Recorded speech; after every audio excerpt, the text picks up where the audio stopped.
You left off the slides. That's great.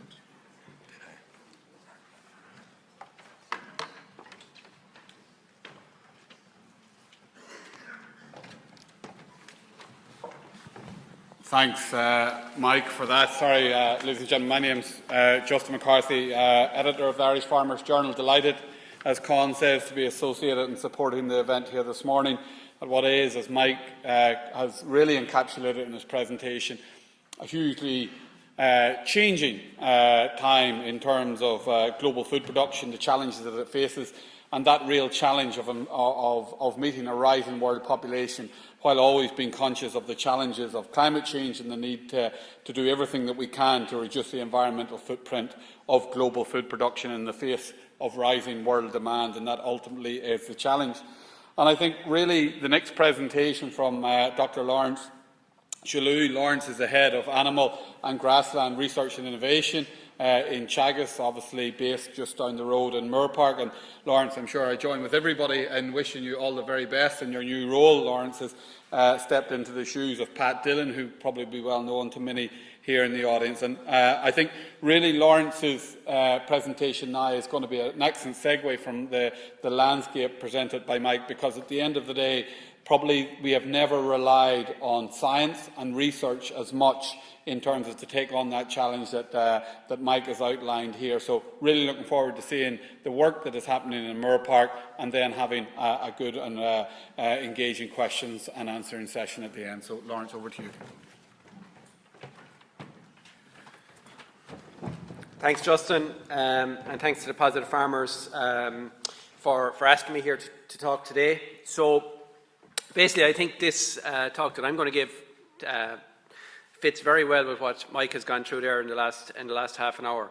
So what I want to do to start with is go backwards for a little bit and look at maybe the last 10, 12 years and just remind ourselves what's happened. We'll go through that relatively quickly, and then we'll go on and we'll talk a little bit about the challenges that we need to overcome in the next, in the next 10 years to ensure that we're in a really sustainable place going forward. So I suppose just to remind ourselves, and Mike touched on this, but just to remind ourselves what has happened in the last, since milk quotas were removed and even into the introduction of milk quotas. So in '84, we had about 1.5 million cows. We produced about 5.4 billion litres of milk, which was roughly 278,000 tonnes of milk solids. We all know what happened in terms of the stagnation up to 07-09 and the expansion that has happened since then. And just to, where are we now? We're basically at the same cow numbers as we were in 1984. We're producing about 65–70% more milk volume, and we're producing about 94% more milk solids than we were pre-07-09 when this expansion process started off. So essentially, in the last 10, 12 years, milk solids output has doubled from the Irish dairy industry. The question is, where did that growth come from? And this is a question that's often put up. All this growth has come from increased cow numbers, and we needed better balance with milk yield. But when you look at the numbers, actually, we've had really strong balance in terms of where the expansion came from. So if we look at the milk increase, where did it come from? Well, roughly about 50% of it came from increased cow numbers, and roughly 50% came from increased milk solids. Where did that milk solids yield come from? About 36% came from volume, and about 14% came from solids. And I'll show you in a second, that solids growth has been phenomenal. When you look around the world, or look around Europe and look at the growth in solids in Ireland relative to a few other countries, it's been very, amazing, really. If we look then at the cow numbers growth, where were those additional cows put? So essentially, increased stocking rate accounted for about 40% of it, and about 60% of it came from new land into the system. And that's not new land that's in dairying, that's probably more specialisation on some existing dairy farms. So dairy farms that weren't, that had some beef or other enterprises on the farm have specialised more into dairying. So if you look at the overall balance and look at where did the additional milk come from on the round, you can see, stocking rate accounts for about 20% of it, new land about 30% of it, increased milk volume about 36%, and increased milk solids about 14% in terms of percentages. So there's a fairly strong balance in terms of where the growth came from. Don't worry about the detail in this graph. Just focus on, what has happened in Ireland relative to, some countries. I've just highlighted a few countries: Belgium, Denmark, Germany, ourselves, France, Netherlands, and Poland, just to give you an idea of percentage fat and protein growth between 12 and 20.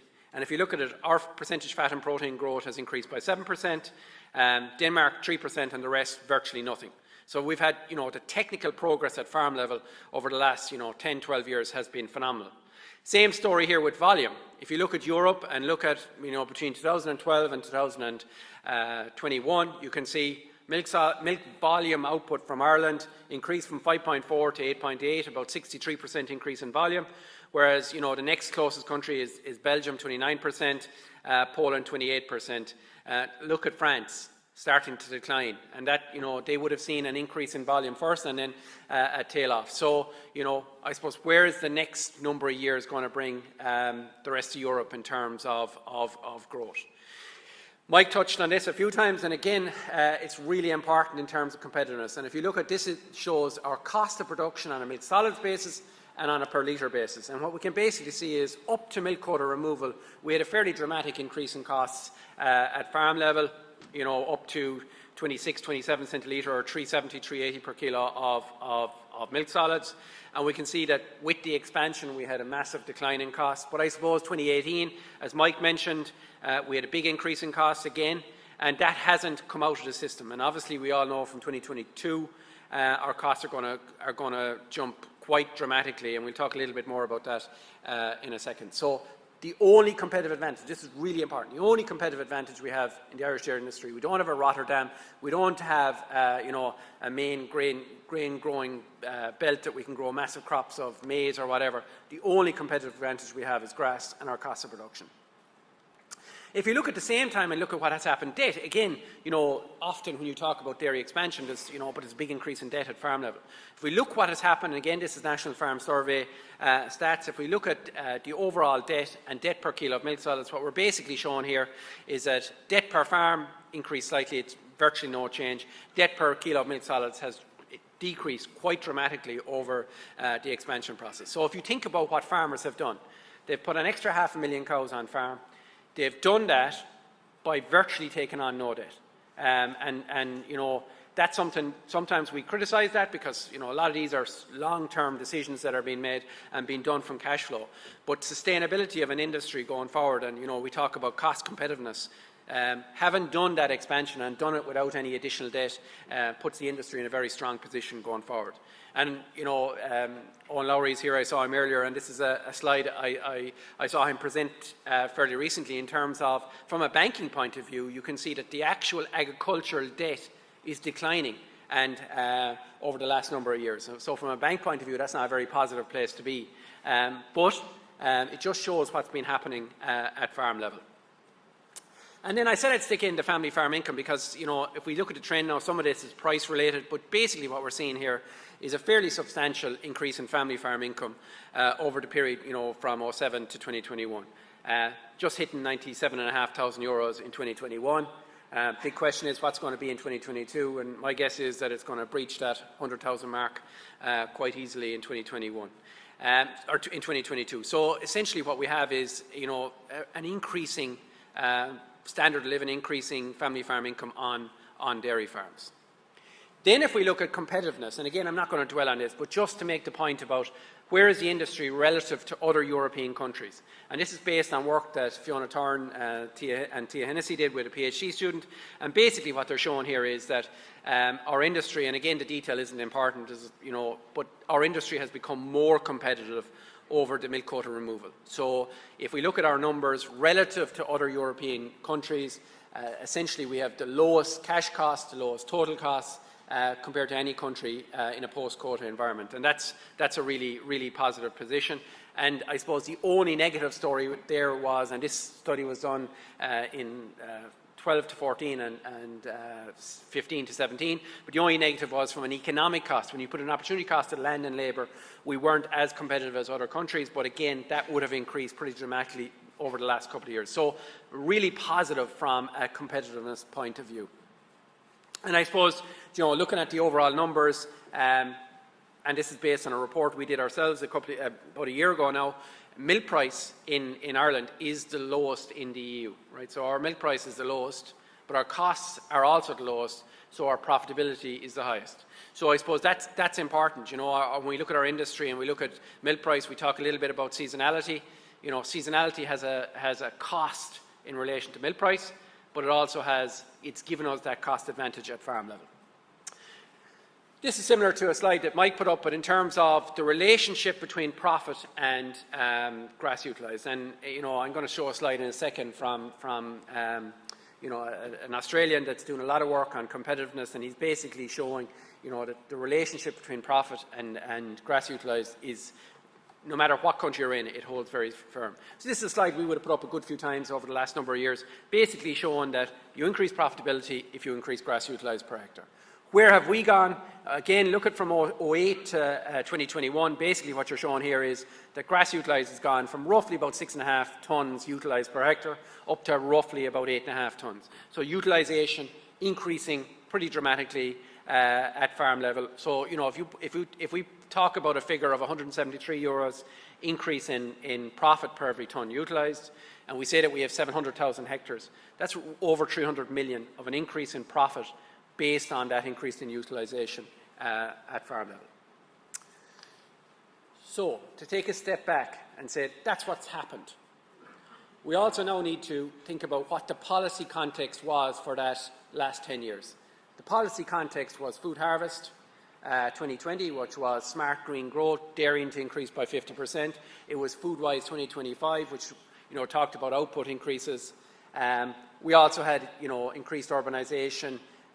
We had increased, you know, population growth. So that's where we were, right? So very much to the front was growth in milk output. The policy context obviously has changed, as Mike mentioned. The policy context now is very much around climate, very much about water quality. So that's going to change the dynamic as we go forward. So that dynamic that we had where all institutions were working together, industry, government, to drive growth, that policy context has changed, and it's important that we recognise that and we look at that as we go into the future. So then there's 5 things that I just want to then touch on as we, I suppose, that are things that we need to address as we go forward within the industry, things that could become barriers, things that we need to work our way around to ensure that they don't become issues that destabilise the industry going forward. And the first one Mike mentioned is system creep. And, you know, it's probably our biggest risk. You know, we talk about the environmental policies, we talk about different challenges, but probably the most important one is ones around within our own control, which might affect our competitiveness. So I just put up a few, I suppose, contexts in this, and, you know, this was a tweet that went up a few years ago. Just is an indoor system a better option for smaller scale dairy farmers? That was a serious question that was being asked for dairy farms in Ireland in our grass-based system. The second one that I'm putting up here is the seasonality question. So, you know, we've recently had, I suppose, from a Glanbia point of view, we've had an issue with, I suppose, processing capacity. That's thankfully sorted now, but there was restrictions being put on peak milk processing, which was going to have a fairly negative effect on the supply. And luckily that's gone and that's parked and it's probably never to be seen again. But we also have Lakeland that have a new policy around milk processing, around peak milk, which could be very, I suppose, it could send people in the wrong direction from a competitive grass-based system point of view. So the question is, these types of interventions, what's their impact on how farmers react, and what will their impact be in terms of the overall, you know, industry? I suppose what's also important here is that when we stand back and look at the numbers, and we look at where we were this time last year versus where we are now in terms of processing capacity, we're in a much more positive place. So, you know, last week we had the announcement that Bellevue, the sod was turned. There's 450 million litres of processing capacity going to be there in the next, you know, within 2 years.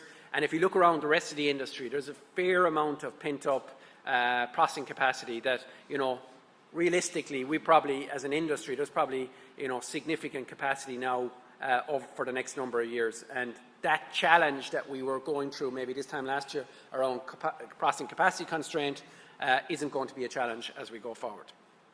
I'd like to put up this slide because what it talks about is what we're trying to do as an industry. And what we're trying to do as an industry is convert a material, grass, that we can consume into a product that we can eat as humans. That's as simply as what we're trying to do. And when you look at that, and we look at it from a grass-based point of view, you come up with a very interesting conclusion. So net efficiency is human edible in, so what we can eat in, versus human edible out. And, how do we compare from that point of view? So if we look at a TMR system and a pasture system, in a TMR system and a pasture system, when we look at total protein efficiency, neither are great, 25 to 30% efficiency, so they don't give great headlines. If we look at it from a net protein, so net human edible in versus net human edible out, TMR systems roughly 1-to-1. So if you think about that, and we have all the negatives with greenhouse gases and ammonia and whatever else, and we're only getting the same in as we get out, that's not really a very positive story. If you look at a pasture-based system, and this is based on French work, if you look at a pasture-based system, in this study it was about 2.6-to-1. So we get 2.6 times human edible out as we go in.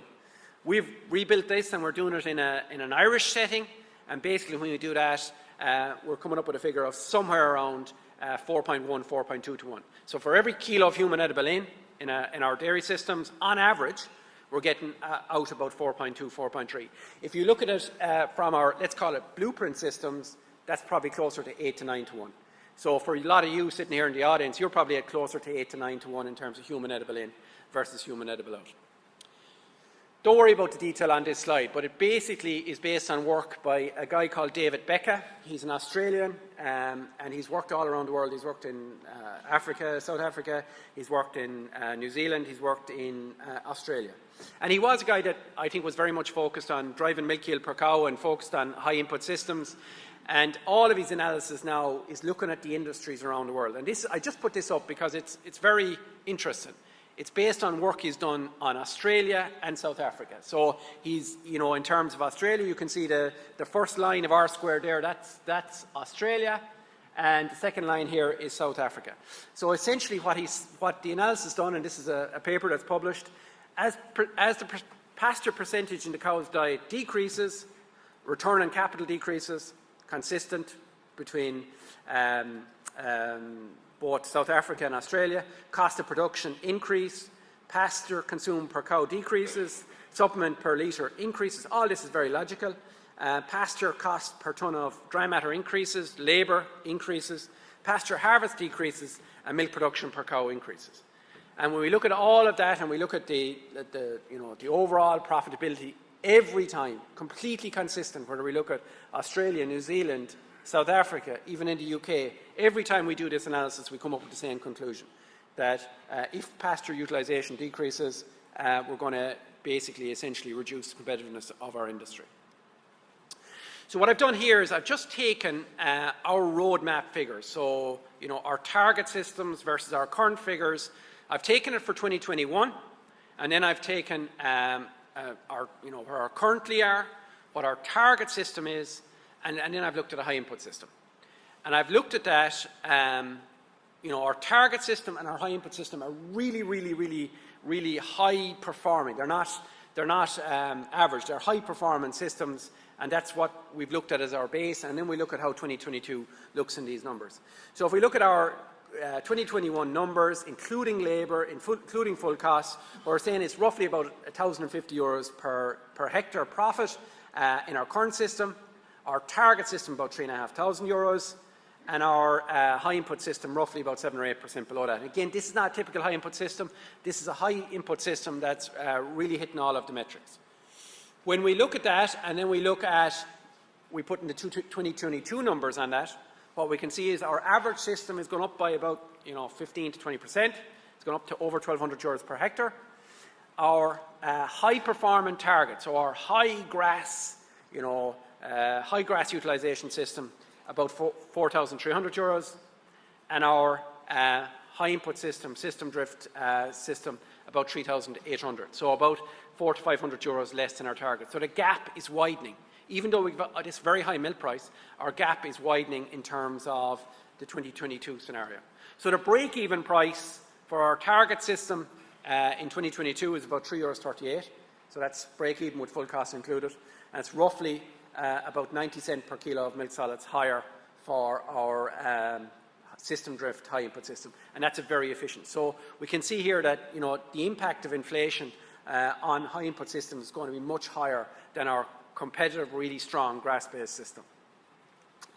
I also stuck in this slide, and it's based on a report that came out last week from PwC on the pig industry, and basically what it shows here is where the pig industry is and where it's been in the last 18 months. And I've just put it in there as probably as a warning to us all in terms of what can happen. High feed costs, like we're seeing at the moment in the dairy industry, does not mean high sales price. So if you look at the pig industry, you can see that the deficit across this year is huge, high feed costs, which is driving up cost of production dramatically, but the pig price, even though when it gets to these high prices, it's probably as high as it's ever been, it's still not going to be enough to counter the high feed costs. So really important that we remember that when we think of our systems. So the next thing is people. I'm not going to dwell as long on some of these other topics, just in terms of people. And this is Paddy. I saw him earlier on in crutches somewhere. I think he's chairing a session later on. Just in terms of Paddy Kelly put together the People in Dairy initiative in Teagasc, and it's probably one of the key challenges for the dairy industry going forward. There is 6 actions, and I suppose what we want to do is just think about what we're doing to drive each one of these actions. I suppose at the moment, with all of that commentary outside of the industry in terms of policies and what that might do, I think we need to be really careful around the negative commentary around, for young people entering the industry. If we're constantly talking negatively around the potential over the next few years, then it's going to be very hard. And we have to realise that the industry today is twice the size it was 10, 12 years ago. So that means there's going to be huge opportunities within the industry, irrespective of how much we grow in the next few years, if we grow in the next few years. So it's really important that we recognise that even to maintain the industry, there's going to be a need for a huge amount of young, enthusiastic, well-trained people. So there is significant opportunities, and there will be significant opportunities. We need to be, I suppose, attracting, educating people, and we obviously need to be selling the opportunities that are there and will be there, irrespective of the policies. Technology is going to play a role in terms of increasing labour efficiency, making life easier on dairy farms. So that's something that we need to build into our thinking. And from a research point of view, we need to be able to be very clear about what will technology deliver from a labour point of view. For example, do accelerometers make sense on a dairy farm? What's the impact of accelerometers on reducing labour? That kind of, rotary versus herringbone, number of units, other technologies. What can they do to reduce labour requirements and efficiency? Just in terms of, I suppose, ensuring that those progression opportunities continue, there has been huge, there's lots of really positive examples in this room in terms of the progression opportunities that were had in the last 10 years, and they will continue. Irrespective of the size of the industry going forward, those opportunities will continue.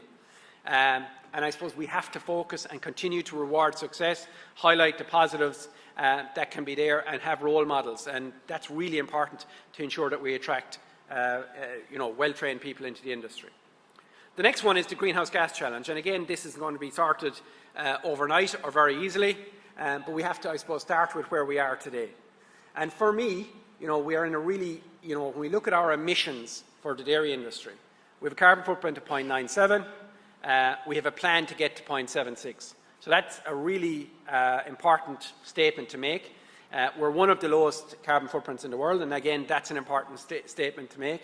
Yes, there's an awful lot of research to be done to figure out our pathway to reduce emissions further, but where we're starting from is a really good place. And these are actually published numbers. When you look at the literature and look at what's published in other countries, these numbers stand up very well in terms of how competitive we are from an emissions point of view.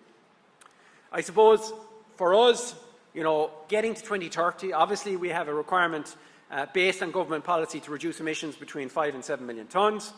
And we need to, I suppose, implement these policies that we ensure we try to get to those reductions. So in 2018 we had 23 million tonnes. The plan is to get to 16 to 18 million tonnes based on government policy. based on current technologies, and these are mainly around nitrogen, whether it's protected urea or lower chemical nitrogen, use of clover, we have a plan to reduce emissions by about 2 million tonnes. And that's in play. So I suppose, for me, that's your end of the bargain. These are technologies that are out there, whether it's protected urea, clover, lower nitrogen. These are ones that are there to be taken up today. There's other research being done on other technologies, whether it's feed additives in a housing environment, earlier age at slaughter in terms of beef. We think that could give us another 1.5 million tonnes. So we're probably short somewhere between 1.5 and 3.5 million tonnes, and that's where there's a research program going on in terms of whether it's feeding additives to animals, whether it's genetics, and that's where there's a lot of work going on today in terms of the research, and probably not enough, and that's been ramped up pretty dramatically and will be over the next couple of years. And just to give you a flavour, I'm going to flick through this very quickly, but just to give you a flavour of some of the research that's been done in terms of our emissions from grazing systems. So largely methane emissions from grazing aren't measured very much. Why? Because it's tricky. It's very difficult to measure. Technology has changed in the last couple of years, so we have better technology to measure emissions. But I suppose just to summarise, we have emission factors in our inventory models based on international data, and that's 6.5% of gross energy intake. So of the energy an animal consumes, we assume we're losing 6.5%. When we measure that number is lower. So this is work we did last year, and basically when we measured the methane and we looked at how much methane our animals were producing, it was lower than what the model said. The same when we did it indoors in silage. When we measure versus what the models say, we're measuring lower than what the models say, and this is quite positive. And depending on the studies, whether it's outdoor grazing or whether it's indoors in silage, we're coming up with a fairly similar conclusion in terms of what we're measuring versus what the models. Traditionally, the view would have been that TMR systems were going to be better from a methane point of view. The research that we're doing today is the opposite, that we're saying that our grass-based systems are much lower, and just to be interested, we have a fair bit of connection with Dutch colleagues, and the Dutch are doing something similar, and they're shocked they're finding the same thing, and they're shocked by it in terms of the numbers that they're getting as well. So that's a positive. I suppose just to, that's a piece of work that goes on that will, hopefully come to fruition and get into the inventory, so that will reduce our overall footprint. There's also lots of work going on with feed additives, and I'm not going to go into the detail here, and lots of work in terms of breeding and the potential of breeding, and Donald will talk about that today or tomorrow. But I suppose it has to be, there will be a need for significant investment in research in this area. It's happening, it's being ramped up as we speak, and it'll need to be ramped up further and further. There is, the solutions will come. Like if you think about the investment that's going in now, or will go in the next few years versus in the past, I think the solutions will come to fruition. And I just put in this one because it's interesting. Like a lot of the debate, when you listen to the industry, you'd say for the easiest solution here now for emissions is we keep less cows, we feed them more, we produce more milk yield per cow. When you look at the data, that's not what it tells you. So this is work we did in the last few years looking at the next gen herd, and we have animals fed about 400 kilos of concentrate versus animals fed about 1.4 tonnes of concentrate. And we have national average genetics and we have elite genetics. And this is where land is the limiting scenario. When we have emissions as the limiting scenario, we get the trend is the same, but essentially what it means is that we have more emphasis on good elite genetics and a good grass-based system. So you can increase profitability in that scenario by producing the same level of emissions. So the focus in a scenario where we're constrained by emissions will be more grass in the system, less bought-in feed. If we look at the profitability of the bought-in feed, it's less, and the emissions associated with it. Water quality, I'm just going to spend 1 or 2 slides on each of the last two, so I've finished in 5 minutes, Chairman. Just in terms of water quality, if we look at our water quality, you stand back and you look at this graph and you can say that there isn't a huge amount of change in this graph over the last, 20, 30 years. But I suppose what is a concern, and one that we must, I suppose, recognise, is that if you look at the last number of years, from, 13 to 15, 17 to 19, you're looking at a decline in water quality in terms of the good water quality status. So that has created concern. So as an industry, We all need to work together to ensure that we arrest that decline. In the 17 to 20 report, there was some indication that had been arrested. So we need to work as an industry. I suppose if we focus on the positives, which is not often done with a graph like this, depending on who's calling it, the bads have reduced pretty dramatically over that same period of time. But we can't have water quality declining. And I suppose this is just an interesting slide from some modelling work we've done where we look at nitrate leaching and we look at year. So if we do nothing else different, if we keep the system the exact same and we just look at the year effect, the nitrate leaching varies from a low of somewhere around 40 kilos per hectare in this study up to a high of 90, just depending on year. So a lot of the nitrate losses are outside our control, but there's also lots of things that we can do inside our farm to reduce the loss pathways. And this, again, I'm not going to dwell on it. It's based on Moore Park work on clover. It's similar to what the Clonakilty study has shown.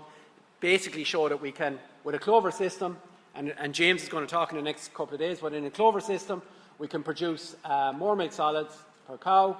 We can produce more profit, and this one was €100. The Clonakilty study was about €300.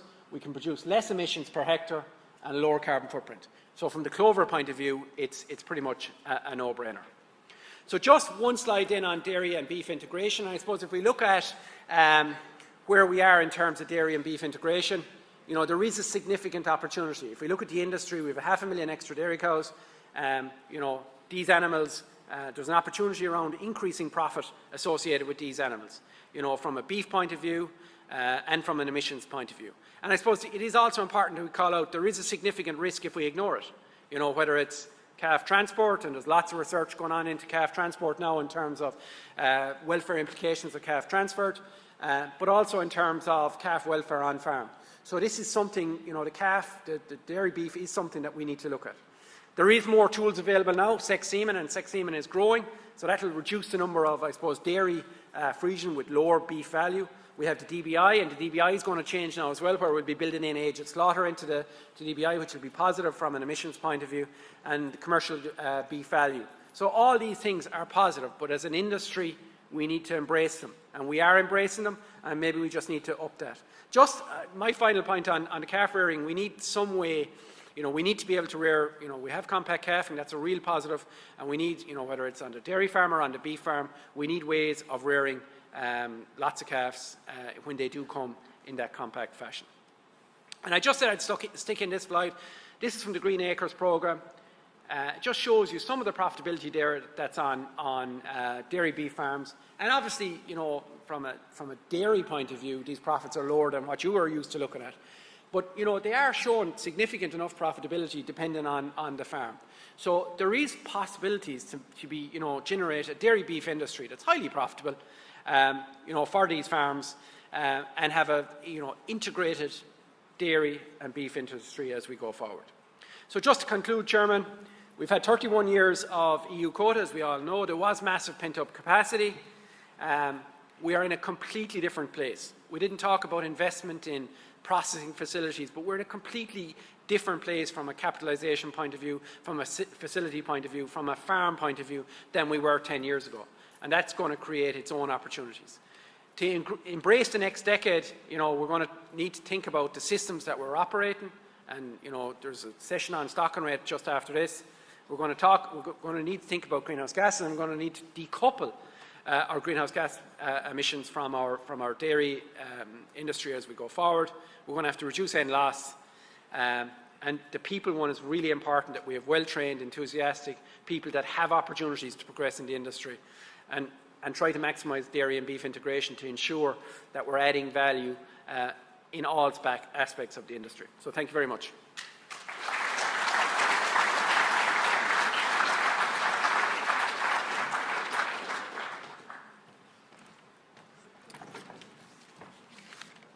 Laurence, thank you very much for that.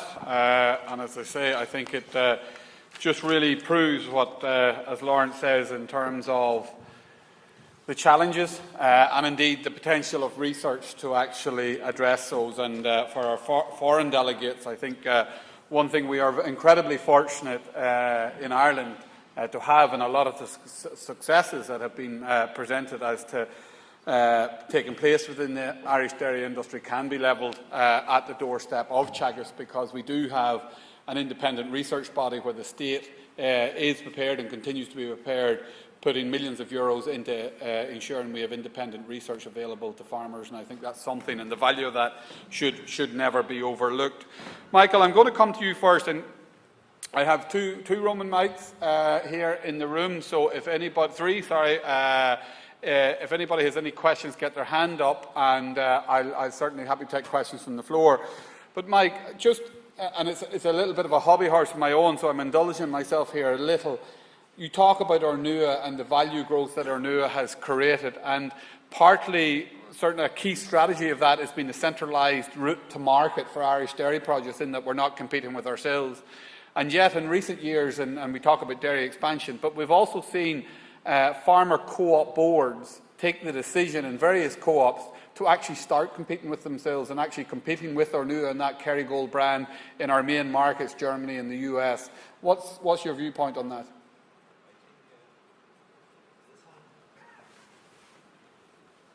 Hello. Yeah. I would feel every bit as strongly as you, Justin. I think it's absolutely crazy. I think the farmer boards should be ashamed of themselves in terms of those actions. Generally, I think our crops have done a great job over the last number of years, but in that aspect, absolutely as bad as you possibly could be, we'll say that. And, you know, the truly grass-fed trying to undermine credibility like what Ornua is doing, I actually think it's almost an act of national sabotage. Laurence, you also mentioned there, I suppose, the challenges, and I'm just dealing at a high level with co-ops, and you talk about, you identified the Glanbia peak milk, and now we have Lakeland. And in fairness to Glanbias were more because of actions that were forced upon them with delays in terms of the planning permission, as you said, for Kilkenny cheese. But in the case of Lakeland, we see a co-op actually saying and communicating to its members is that we want to try and move you from spring grass-based production systems to a flatter supply curve. Like, is that the start of the creep that you talk about, when we actually see the processor, the farmer boards actually almost forcing their suppliers down a flatter route and away from the low-cost grass-based system that Mike talked about in his presentation? Yeah, and Justin, it's a really big concern, and I 100% accept that the Glanbia one was forced. But we're in a completely different space now. The Glanbia one has gone through. There's 450 million litres of capacity there. If you look across the industry, there's probably 1 billion litres of capacity in the industry now, so that we don't need to be trying to flatten the curve. And that's like really important. Like, if we look at competitiveness, and we've looked at this a good few times, when you look at the idea of flattening the curve versus building the processing capacity, and luckily the industry took that decision to build the capacity in the last 10 years, or we certainly wouldn't have had the growth that we have had. You know, it's a no-brainer that building the capacity makes more sense than flattening the curve. And every time we look at it, and especially if we looked at it with the updated costs and prices that we're at today, we just don't have a competitive advantage in a flat curve. So we don't have, you know, a really high-value product that you produce over those winter months that will allow you to get that premium of 8, 10 cent a litre, whatever it is, needed to flatten the curve. Mm-hmm. And unless you have that, you shouldn't be doing it. Mike, just in case we're accused of canonising Ornua completely, Laurence put up a slide there which showed with the lowest milk price in Europe. Explain that to me in the context of value creation you identify with Ornua. Yeah, very simply, Justin will say that with our seasonality, if we calve to grass, we hugely reduce costs. Laurence has actually done the analysis a number of years ago, we'll say, in terms of the extra gains, we'll say that, you know, from flattening the curve as against the extra costs, and it's a strong negative. We'll say. So why the hell go there, we'll say that. Now, there are specific products that it might make sense, but generally for the industry as a whole, it absolutely is a zero-sum game to actually flatten that curve. But I suppose in the context of us having a low milk price, it's ultimately milk price is one factor. It's actually the profitability of the business that actually matters. And are we accepting that there is a cost to processing because we are a seasonal grass-based production system? There's a cost at two levels because we're grass-based producers. A will say that capacity will say, capacity throughput will be reduced. We'll say we're a seasonality. We almost produce nothing for a couple of months of the year. But the second point is it restricts us from going into certain products that demand a 12-month supply. But on average, it's hugely beneficial to farmers. It doesn't matter exactly where the milk price is as long as there's a substantial margin. The gap in between the two. Lawrence, one thing that farmers prove time and time again is their ability and willingness and I suppose their need to respond to policy. And we've seen the phenomenal growth and the phenomenal success that the growth in Irish dairy farming has presented to so many farm families, the length and the breadth of the country, and not just those that are putting on the clusters. There's been an upstream and a downstream benefit to that as well. But as you say, and has been talked about here, the policy landscape is changing. Mike talked about the growth, the abolition of quotas, but if we look in terms of even the nitrates derogation and where that is going and the potential implications for the increased banding and the reduced derogation limits, does that make, does Teagasc now and does Moorpark now need to revisit the profit targets for dairy in light of higher banding, lower derogation limits, lower stocking rates, and what impact is that going to have on actually the profitability of the sector? It's a very good question, Justin, and if you look at, the next session is going to deal with stocking rate, and stocking rate is one of the key drivers of profitability at farm level. I suppose start with banding. When we look at it and stand back from it, so the department asked us to calculate the banding or to generate a banding system, and we did. And, when you stand back from it, a cow that produces, 8,000 litres of volume versus a cow that's producing 4,000 litres, they are producing different amounts of organic N. So in reality, it does probably make sense that we're not treating all as the same. So that's the first thing. So banding, it's in virtually every other country in Europe, is probably something that was going to happen, and it probably might actually even help from a nitrates loss, because when we look at surplus N, the surplus N generally is higher in those higher performing or higher milk yield systems. In terms of the derogation, it's really important that we maintain that derogation because, it is the key driver of profitability at farm level. So for me, Justin, and I know the window is very short, we don't know what the recent information that has fed out around what the derogation might look like in 2024, what that means, how it will be implemented, what implications it has. So I think that we just need to redouble our efforts as an industry to focus on reduced nitrogen loss and to show that we can, and to, I suppose, work with then the policymakers, the EPA, to ensure that we try to minimise the impact of that if it does come in, whether it will be in as a whole country, whether it will be in catchments. None of that is known. It's all up in the air. What are the criteria? It's all up in the air. So I think it's all we can do at farm level is focus on reducing nitrogen loss. And has Teagasc modelled, Laurence, the impact that if a 220 derogation was to bring in, what impact would that actually happen in dairy farm profitability? Yeah, so we did, Justin. We looked at, we didn't do 220 in the report. So we've done lots of, in the last 18 months, we did 2 reports for government that fed into the nitrates discussions and derogation application, and we did one at 230. We haven't done the 220, but that's a piece of work that will start now and will be done in the next, in the next few months. But, again, it's going to be negative if it does get implemented. Mike, as somebody that, as you say, has run dairy farms over many continents, and I want to come back to the climate, but I think we're seeing in research and we're seeing in a lot of technologies that there are a lot of technologies out there that may be able to allow us to address the climate issue. But something we talk about internally in the journal is actually one of the biggest challenges facing dairy expansion in the future dairy. One is the age profile of dairy farmers and the ability of the sector to attract young people. So the whole labour issue.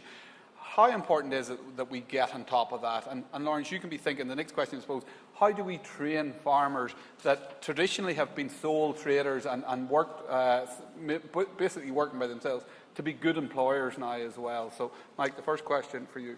Yeah, Huge question, Justin will say that,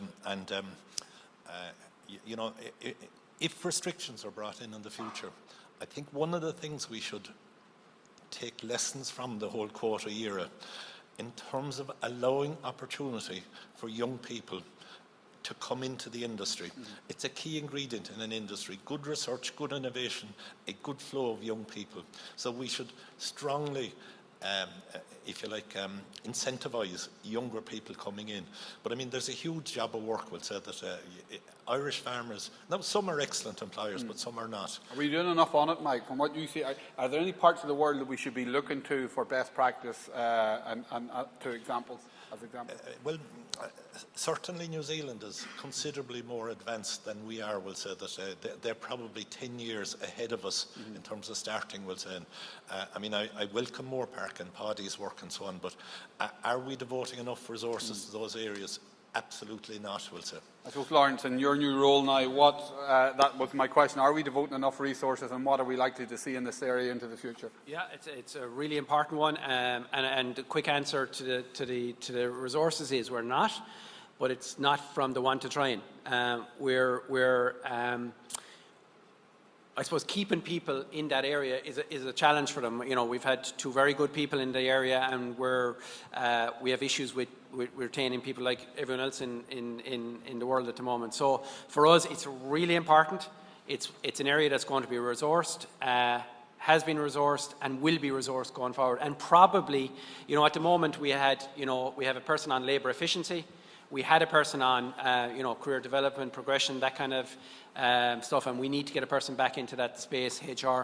We need to get a person back into that space, and maybe there's an opportunity for an additional person again, and that's something we're looking at.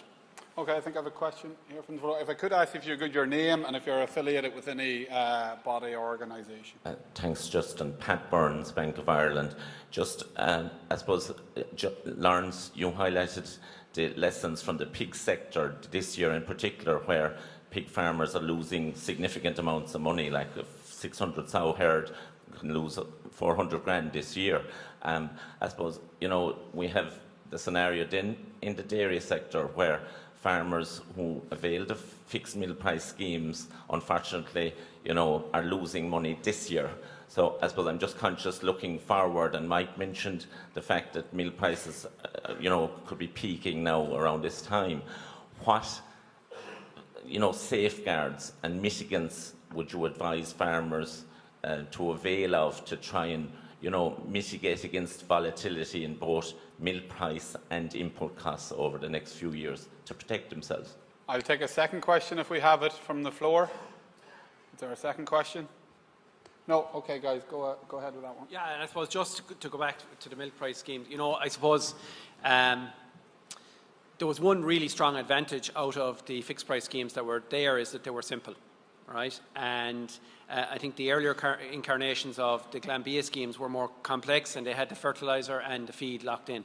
So, if these schemes are going to survive long term, there's going to be a certain amount of inputs needed to be locked into these schemes going forward. Like we've learned, every day is a learning day, and this year has taught us an awful lot. And for those people that are locked into those schemes, it's obviously a very sore one. What can farmers do? The really, really important thing that a farmer can do is focus on cost control. The biggest way they have of mitigating risk is focus on cost control, back to basics, whether it's grass and clover, whatever. That's the most important. A second thing they can do, and this is a good year for it, is, do they create a cash reserve that puts them in a position that they can deal with a 2020, whatever, into the future. So for me, they're the fixed price schemes. I think we have to stand back and say, right, in the first incarnation of them, they work very well until this year. And obviously they're a complete failure this year. So what do we need? Do we need to throw them out completely? Or is there ways we can tweak them? And is there a certain level of inputs that we can lock into them as well to help farmers, I suppose, in that kind of exposure? Laurence, I remember 4 or 5 years ago, and I'm just trying to recall, was it an Australian model? I actually remember talking to Paddy about it, where there's the ability in good years to the word hoard, but it's not the word I'm looking for. There's petition to shelter a certain amount of profits in a reserve fund that can actually be. Is that something we really need to be looking at now when we see the volatility that's out there? Absolutely. So that's a tax model, right? So essentially what you do is, it's Australia, I think there's a very similar model in Canada, where you can take money out of this year's income, untaxed, and put it into this fund. It's not indefinite, you can't build it up to millions, but you can put it into this fund and you draw it down as a taxable income in the year that you need it. So for me, those types of schemes are very interesting. I think government looked at them and there was a few issues at the time, but those types of schemes from an incentivization of farmers is really positive in terms of putting away that money. Mike, do you think we run the risk of throwing the baby out with the bathwater in terms of fixed milk price contracts? That the concept of fixed milk pricing was fine, it was the structure of the actual contracts was the problem, and going forward with the volatility, they may be needed more than ever, but farmers' appetite to go into them may never actually be, it comes at a time when it's low. I think on average fixed milk price schemes are a good thing. I think we'll say if you like, the extent of the increase in inflation, partly caused by events, supply chain, COVID, the Ukraine war, which in fairness, I don't think anybody was expecting, I think has absolutely highlighted shortages or shortcomings. But I think we'll say they should not be dismissed going forward for the future.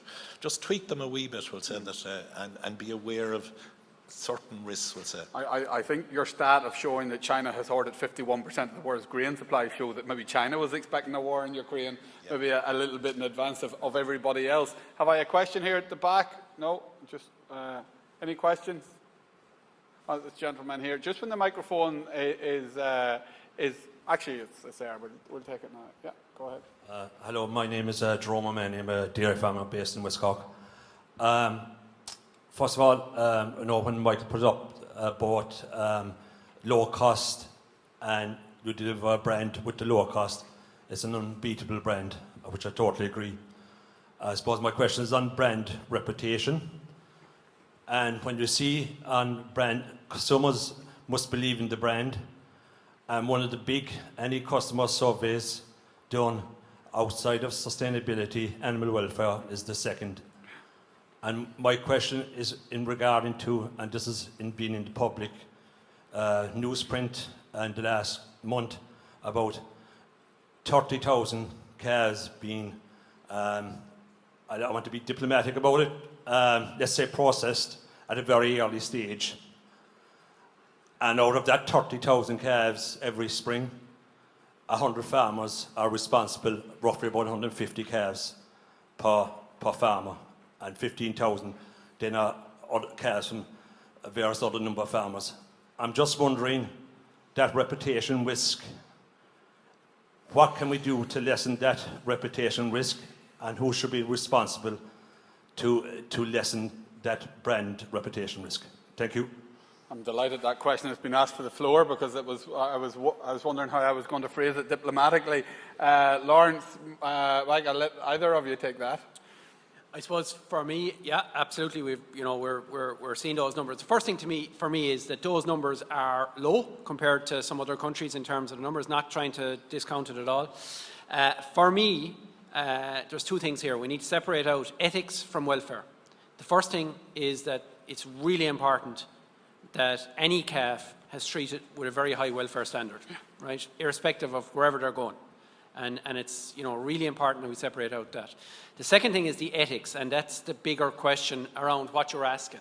And I suppose interestingly, we had a couple of researchers, mainly welfare researchers, over from the Netherlands, and I specifically asked them this question: what's their view on that? And actually, their view was very interesting. Their view was that really didn't bother them. The more important thing was that the welfare status of those animals. So a good life was more important than a long life, was the statement that came back.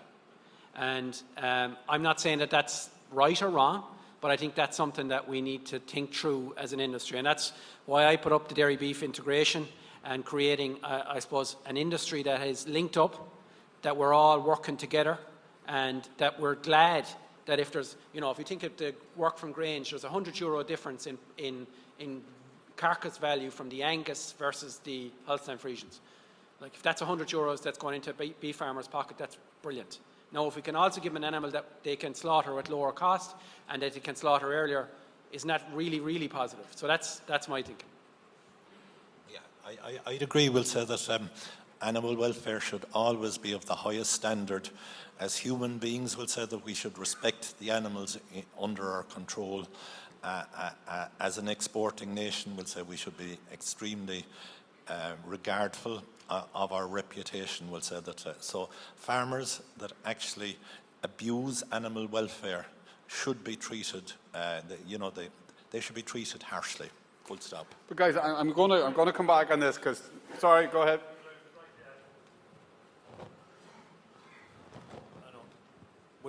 We understand that we look after the calves very well. We understand, and no, this is particularly about calf slaughtering. I understand the very good work that's going on in dairy beef integration. I hope it continues and progress. That is a separate question. Whether we like it or not, what we do on our farms doesn't really, and how good, what customers and consumers will, they have a different approach. It's very easy for us because we understand the issue, but for a consumer to buy our product, and can we first agree there's a risk that there's a brand reputation damage if calves are processed at a very early stage? I think we have to, first of all, agree, is that a problem? And secondly, who takes charge if there's a reputation risk regarding that? Thank you. So I think the question is quite direct. Is there a reputational risk associated with the practice? So for me, to be honest, do we know the answer to that question? Because we haven't looked at from a what does the consumer, has the consumer an ethical problem with this? And we don't know the answer. But obviously, none of us, when we think of it in the most positives of lights. So I'd say, for me, it's something, Justin, we have to work on and try to reduce our exposure on. And I suppose, Laurence, that leads me on to the next question in that I would imagine, and I have to hold my hands up and say I don't have the breakdown of the figures, but I imagine a lot of these calves are related to a specific breeding strategy, probably a crossbred strategy where the calves are of lower value. And I firstly, that is looking at it from the outside. And I suppose it leads me to ask the next question is, in that from crossbreeding there's obviously significant dividends in terms of functionality, fertility, milk solids. But should those farmers that decide to go down that breeding route not also recognise that there is a liability issue here in terms of the economic value of bringing that Jersey crossbred calf through to beef, and be prepared to offset some of the gain in terms of the liability with that calf to make sure that that calf does not pose the threat that this man raises? Should we be sharing some of the benefit of crossbreeding outside of the parlour, I suppose is what I'm saying. Yeah, and I suppose before Mike comes in, there's two ways of doing that from my point of view. The use of sex semen, which we can put, high dairy beef animals on, or genetics on top of those calves and increase their beef merit. And then I'll talk about the CBI, which is, really, whether they're from a crossbred cow or not is not the important thing, is what's their beef value. So if we're putting an Angus or, a high CBI, high dairy beef genetics on these animals, we can counter some of that effect, and that's really important. I think the second thing we've learned for the last couple of years is, if we hold some of these calves, now maybe this year is slightly different because of the Ukraine issue, but if we hold some of these calves for longer on farm, they do turn up to have a value. So maybe that's one way we have of countering, the short-term issues around it. But it's not straightforward. It's not simple. And as an industry together, we need to work together to reduce its. Laurence, it's a bit of a segue, but it's often something, and we've written about this before in the journal. In that, should we be moving towards a national DNA database to actually really accelerate the genetics and really tackle issues and drive issues like this forward? It's a good question, Justin. And if you say you have 2.5 million cows in the country, that's going to cost somewhere around €50 million a year. If we say at €20 to DNA a calf, I suppose the question is, I haven't seen the return relative to that investment. So for me, does it make more sense to have for example, more sex semen laboratories to ensure that we have more, dairy beef genetics available, or does it make sense to invest in this DNA laboratory? I haven't seen the return on investment from it. The only concern I have, and Laurence, and I agree with you on sex semen, but unless we can get dairy farmers to, when they move from sex semen into beef traits, to use the high DBI bulls, we're actually going backwards in a lot of cases. So, but are you confident that the dairy industry will use those high DBI bulls? And are they there? Yeah, again, we have challenges from the availability of what we want, short gestation, easy calf, and early maturing with good beef characteristics. Yeah, there are challenges there, no argument. But the DBI is probably in place 3 to 4 years. So there is progress being made. Maybe it's not happening fast enough, but there has been progress made in that light. And I suppose, to your point, we probably definitely need to start looking at the types of bulls that are becoming available. Sorry, guys, I'm going to go to the floor. Yep. Yes, I'm just speaking from an experience of one milk buyer in the UK. Our buyer insists that no calves are sent for slaughter until they're 8 weeks of age because of public perception. In our situation, we rear the calves with Jersey crossbreds. We rear them to 8 weeks, and then we take them to the local market. And then the value is decided by the market. I'll just comment on that. The abattoirs are usually the runners-up in the bidding for those calves. So there is a value in the calves at 8 to 10, 12 weeks whenever we move them on. And an issue on that is that those calves need to be TB tested. So if you've got a small producer with a small number of calves, that's a significant cost. Just a comment. Guys, just let's show of hands. How many people, I don't want to ask a leading question, but how many people in the room believe that we should not be slaughtering calves at a young age, say below 6 months of age? So the majority of farmers here don't see an issue with it. It's interesting, actually. A lot of younger hands going up, maybe, and maybe that's a subset. But again, it gauges where farmers are in this issue. I want to come back to the climate issue, guys. And Laurence, you'll be well aware and been centrally involved in this. That in Ireland, guys, we have a current debate going on, which has intensified in recent weeks around setting sectoral emission targets for our agricultural sector. Laurence went through it, 22 to 30%. Laurence, you painted a roadmap that can get us, I suppose, to 18% of the way thereabouts with the figures. If we go to 22%, even if we go to 30%, which some government parties are actually advocating, like, really it's difficult to see how we could get a 30% reduction in agricultural emissions without a significant correction in the number of livestock in the country. Or a significant advancement in some breakthrough technology to reduce emissions. In the next 7, 8 years. Yeah, I agree. I agree. So it'll be a huge challenge. Huge. Are you confident that what you talk about in terms of the recalculation of greenhouse gas from grazing animals, with your research, that will be actually accepted into the inventories by the EPA? To be fair to the EPA, and sometimes we lash out ourselves even, but to be fair to the EPA, once there's science there around the emission factors, we've met the EPA, we've gone through these numbers with them, and generally, when there's science there that counters what are basically international default values, the EPA are very good to take that on. So, like, to be honest, these models that were developed by Teagasc, based on, I suppose, international guidelines at the time.